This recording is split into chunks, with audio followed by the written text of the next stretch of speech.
Assalamualaikum warahmatullahi wabarakatuh. Selamat sore lur. Kali ini kedatangan Vario 125 dengan keluhan berebet ini, kalau digas berebet dan kalau jalan nyendal-nyendal.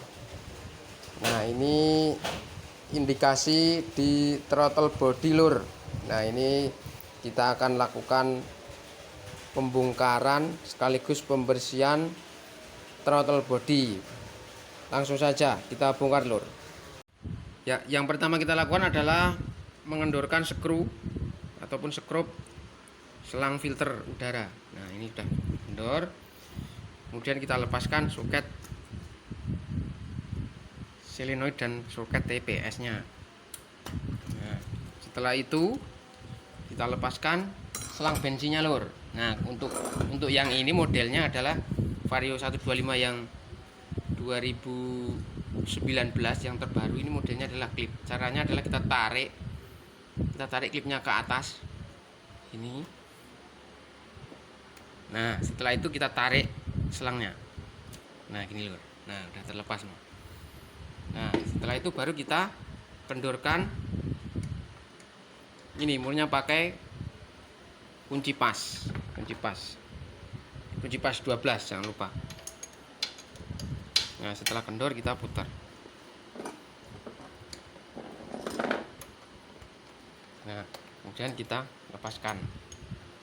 Ini adalah kabel untuk yang mendorong lur. Yang bawah adalah kabel yang buat narik. Kita kendorkan juga.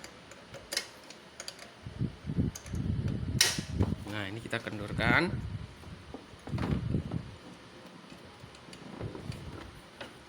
Nah, ini adalah kabel yang narik. Ada 2 kabel untuk yang terbaru.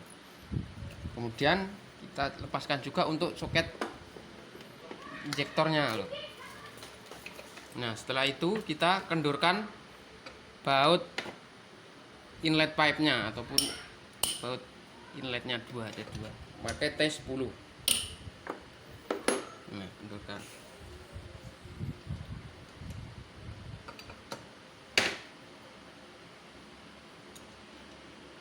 Nah, setelah kendor diambil, kemudian diambil. Nah, baru kita angkat. Ini kita tarik. Jangan lupa ini diambil untuk packingnya.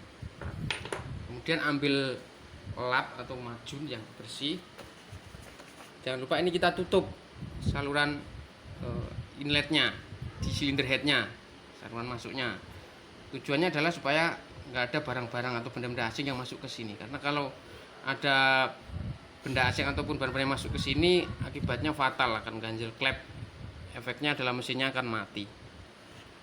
Sebelum kita bongkar throttle body, akan saya jelaskan dulu terkait bagian-bagian serta fungsi dari throttle body ini.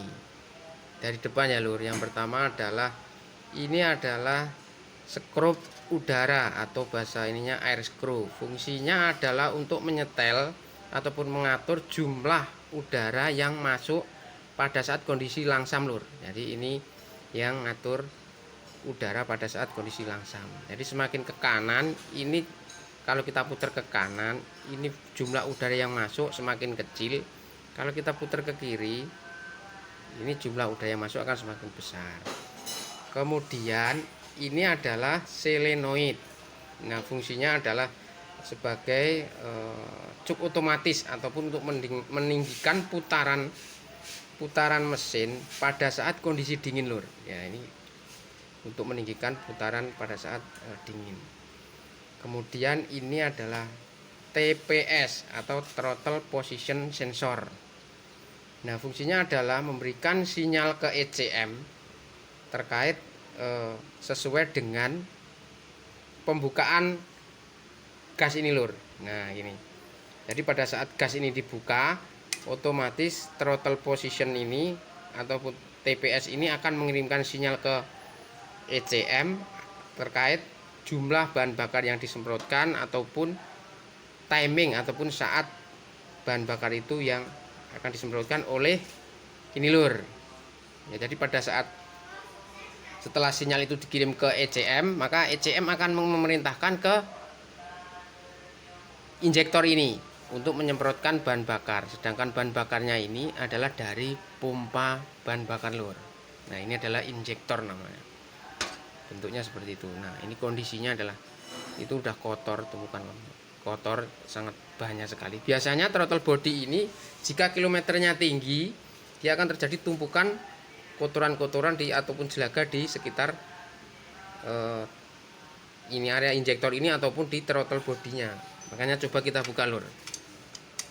Ini kita pakai kunci T8 ataupun kunci shock 8 boleh lur. Nah, ini kita buka. Nah, ini kita buka.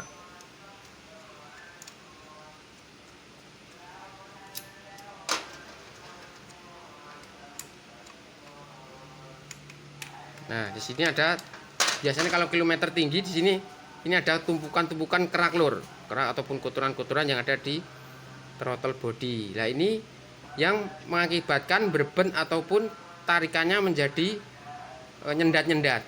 Jadi tarikannya tidak stabil. Nah, ini karetnya kita lepaskan. Nah, ini juga ada tumpukan kerak no di dalam inletnya no. Nah, setelah itu kita buka solenoidnya menggunakan kunci bintang. Kita menggunakan kunci bintang, ukurannya adalah T25 lur. Nah, ini kuncinya sudah kita sedikit improve agar lebih mudah. Kita buat kunci T, jadi ininya matanya bintang tapi kita buat T supaya lebih gampang untuk membuka.